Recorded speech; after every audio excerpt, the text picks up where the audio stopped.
A car dealership manager refused to sell a luxury SUV to a black man, then learned he owned the company. The sun sat high over Buckhead, one of the wealthiest neighborhoods in Atlanta, Georgia. Glass buildings reflected the afternoon glare, and the streets hummed with the quiet luxury of high-end vehicles rolling through. Inside Hamilton Prestige Motors, a dealership that prided itself on catering to an elite clientele, Madeline Burke stood behind the sleek mahogany desk, surveying the showroom like a queen ruling her domain. At 47 years old, Madeline had spent nearly 2 decades in luxury auto sales. She wasn't just a manager, she was the gatekeeper, ensuring that only serious buyers walked away with the keys to one of the high-end vehicles that gleamed under the showroom lights. She had an eye for class, for wealth, for who belonged and who didn't. The bell above the glass doors chimed. A man stepped inside, tall, broad-shouldered, mid-40s, dressed in a simple navy hoodie, dark jeans, and sneakers that had seen better days. His posture was relaxed, his expression unreadable. He glanced around, taking in the polished showroom floor, the lineup of gleaming luxury SUVs, and the framed awards lining the walls. Madeline took one look at him and decided everything she needed to know. Not a buyer. She turned to her sales associate, Greg, who had been eyeing the man curiously. "Don't waste your time," she murmured, adjusting the diamond bracelet on her wrist. "He's just looking." Greg hesitated but said nothing. They had worked together long enough to know that when Madeline made a call, no one questioned it. But the man wasn't just looking. He strolled toward a brand new 2024 Range Rover Autobiography, stopping beside the driver's side door. He ran his fingers lightly along the sleek black finish before turning to scan the showroom. His eyes locked onto Madeline. Without hesitation, he walked straight toward her. "Excuse me," he said, his tone calm, even polite. "I'm interested in that Range Rover over there. I'd like to know more about it." Madeline barely hid her sigh. She had dealt with this before. Men who wandered in, hoping to impress someone with a test drive they had no intention of following through on. She offered a tight-lipped smile. "That's a fully loaded autobiography model," she said, voice clipped. "Top-tier luxury. $165,000. The man nodded. "Sounds like what I'm looking for." Madeline folded her arms. "Are you aware of our financing options? A purchase like that requires either substantial credit or an upfront payment." The man held her gaze, unreadable. "I won't need financing." She forced a polite chuckle. "I see. Well, if you're serious about purchasing, we'll need to run a soft credit check before moving forward. It's company policy." Greg shifted uneasily, glancing at Madeline. They both knew that wasn't company policy, but the man showed no reaction, no annoyance, no protest.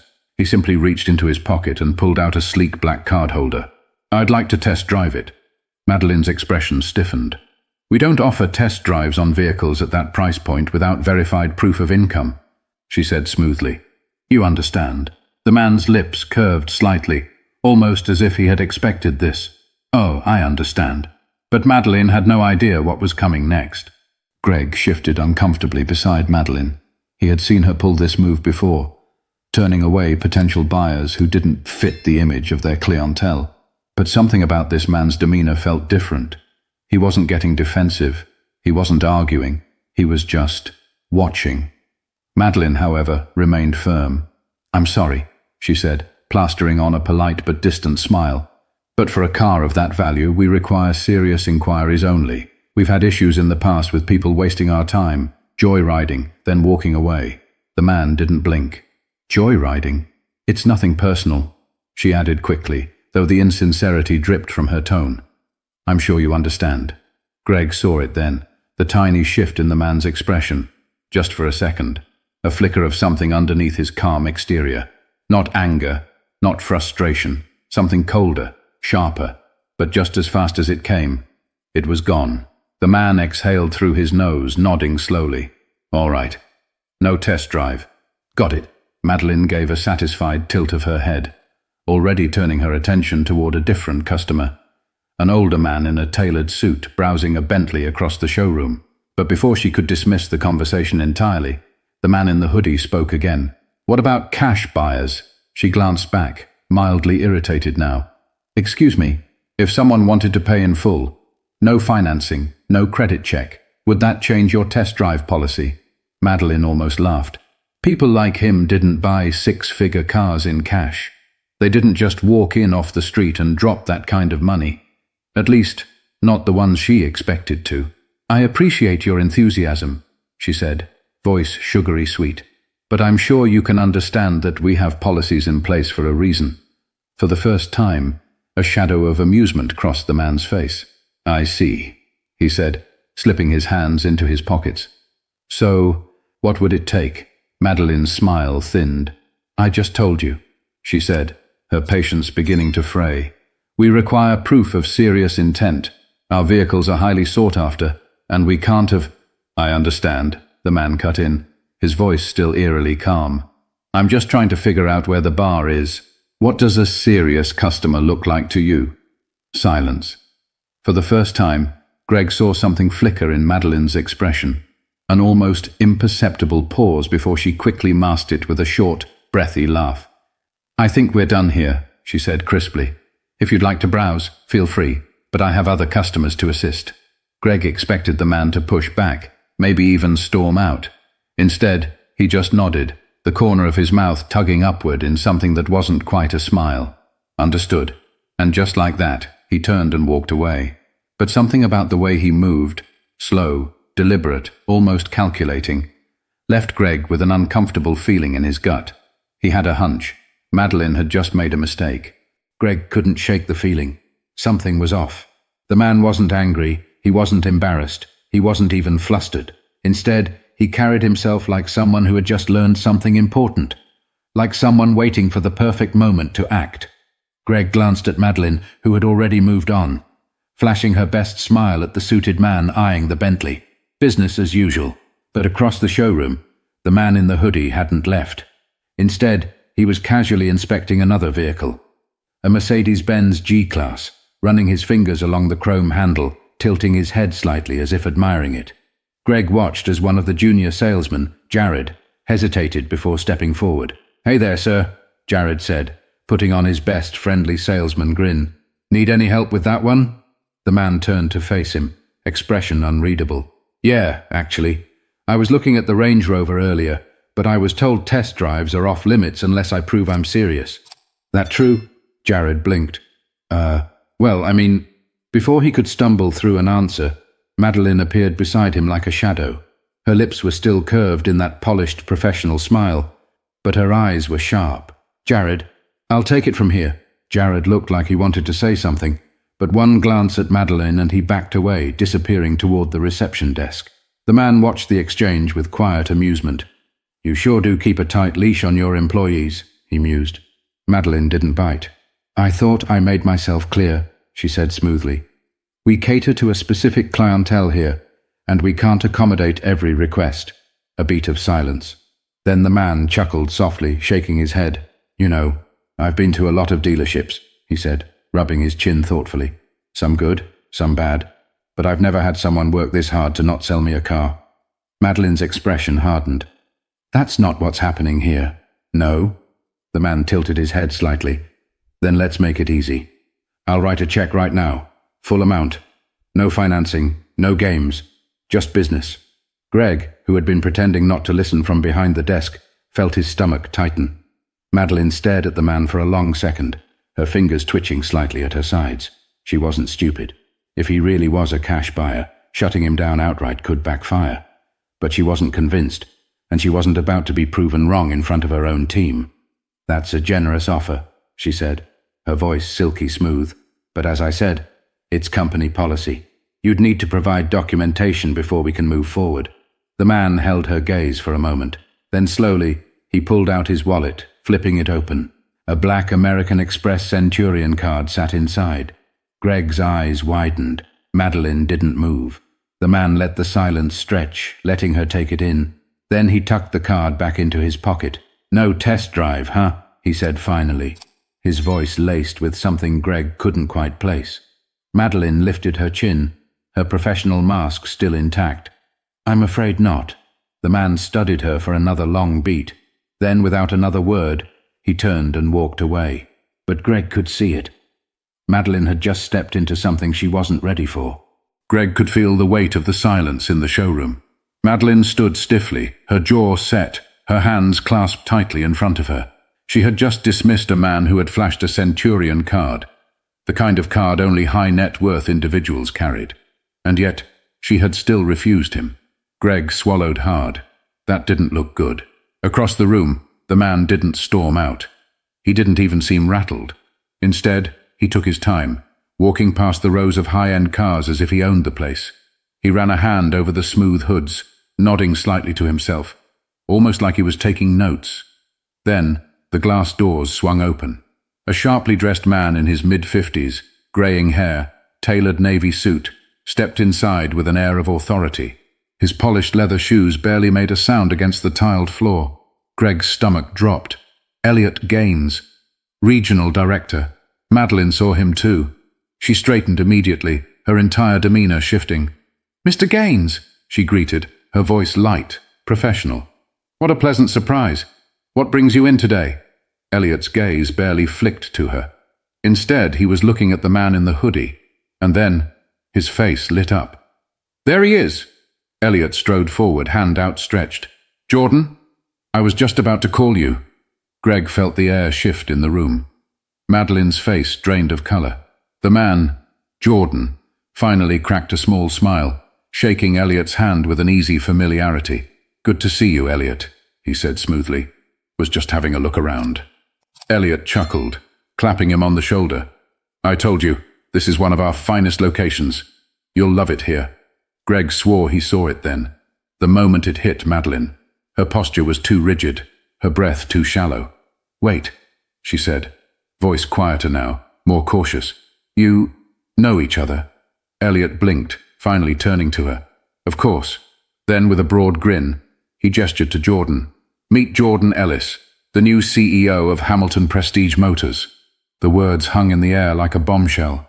Greg didn't move, neither did anyone else. But Madeline? Her lips parted slightly, but no sound came out. Her entire body locked up. Jordan just watched her, his expression unreadable.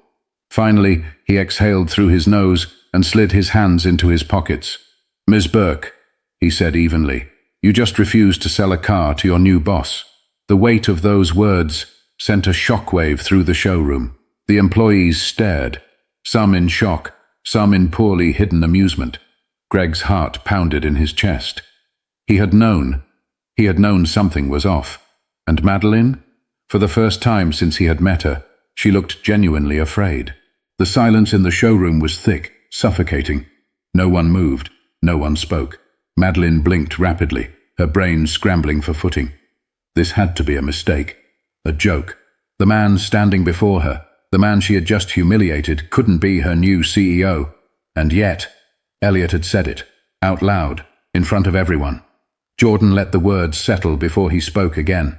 "I have to say," he mused, tilting his head slightly, "I expected to get a sense of how this dealership operates today." A pause. "I didn't expect this." Madeline's stomach twisted. She had been in sales for over 2 decades.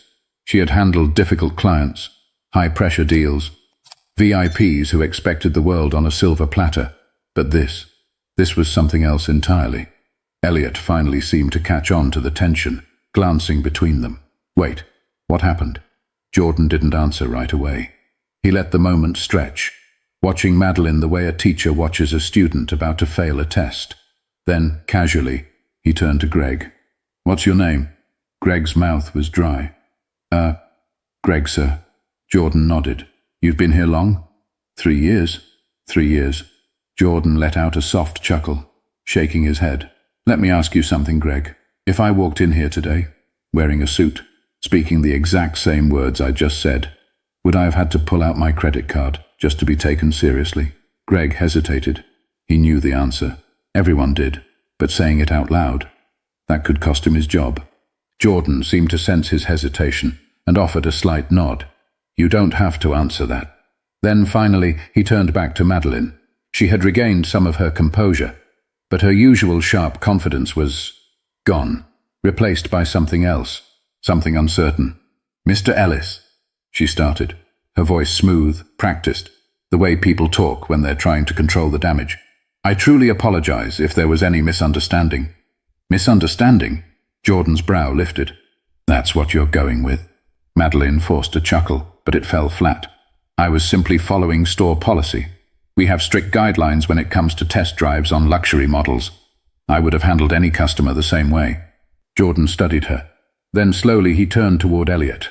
"Elliot," he said, tone casual, "tell me, when did Hamilton Prestige Motors start requiring a soft credit check before customers could even sit inside a car?" Elliot's brows furrowed. "We don't." The last thread of Madeline's defense snapped. Jordan let the truth settle, watching her. He wasn't raising his voice. He wasn't throwing a scene. But somehow that was worse. Madeline's palms were damp now, and for the first time she felt it. She wasn't in control anymore. And Jordan wasn't finished. Madeline's throat felt tight. Her mind raced for an explanation, an escape, anything that could undo the last few minutes. But there was no undoing it. Jordan tilted his head slightly, watching her with the patience of someone who had already won. "So, just to be clear," he said, voice calm, deliberate, "you refused to sell me a car because I didn't look like someone who could afford it." Madeline opened her mouth, but Jordan wasn't finished. "You made assumptions. You dismissed me. You lied about company policy. And when I called you on it, you doubled down."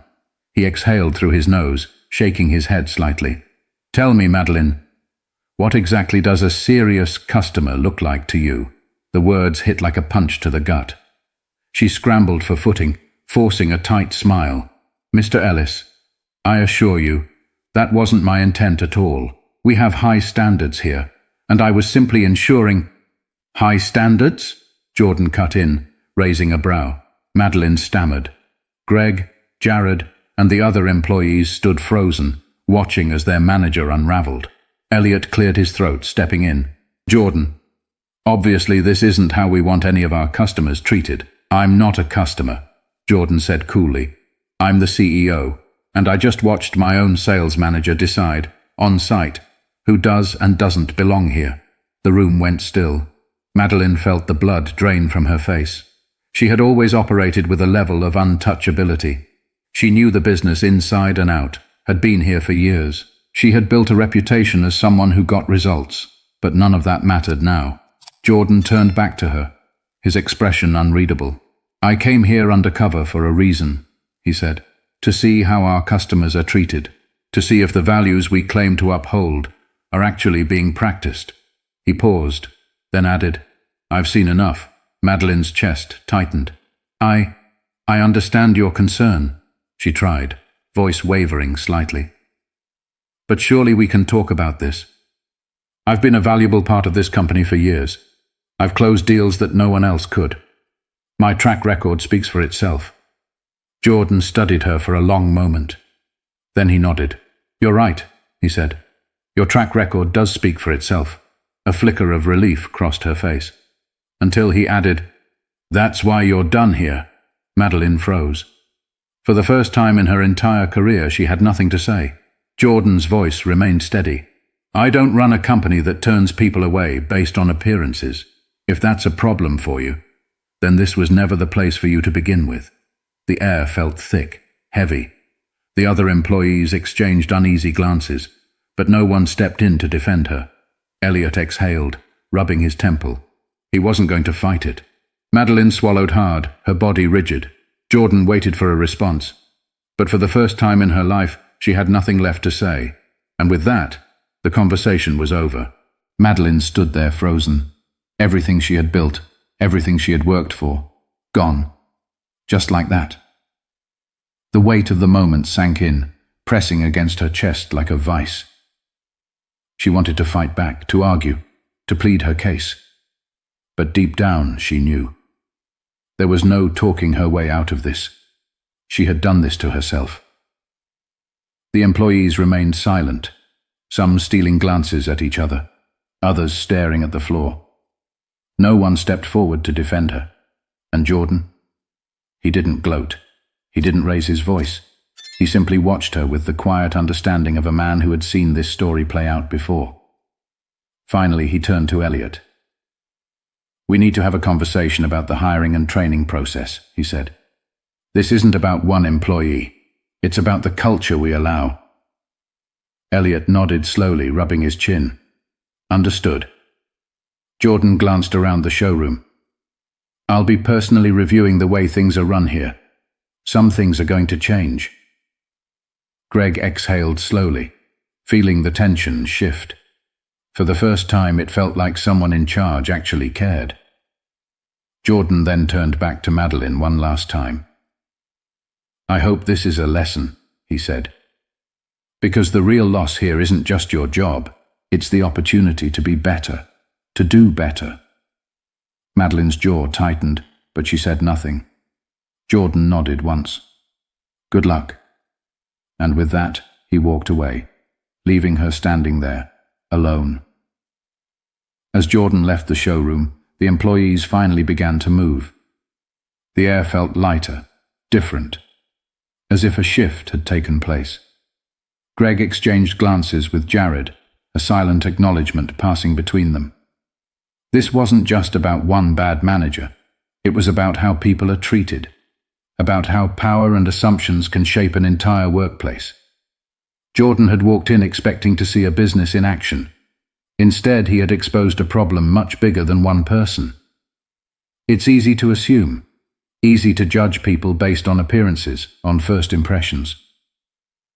But how often do we stop and question our own biases? Madeline thought she knew who belonged and who didn't. She thought she was in control. But in the end, the only thing she controlled was her own downfall. If this story made you think, even for a second, then share it. Let's start conversations that matter. And if you haven't yet, subscribe for more stories that challenge the way we see the world, because the smallest decisions can have the biggest consequences.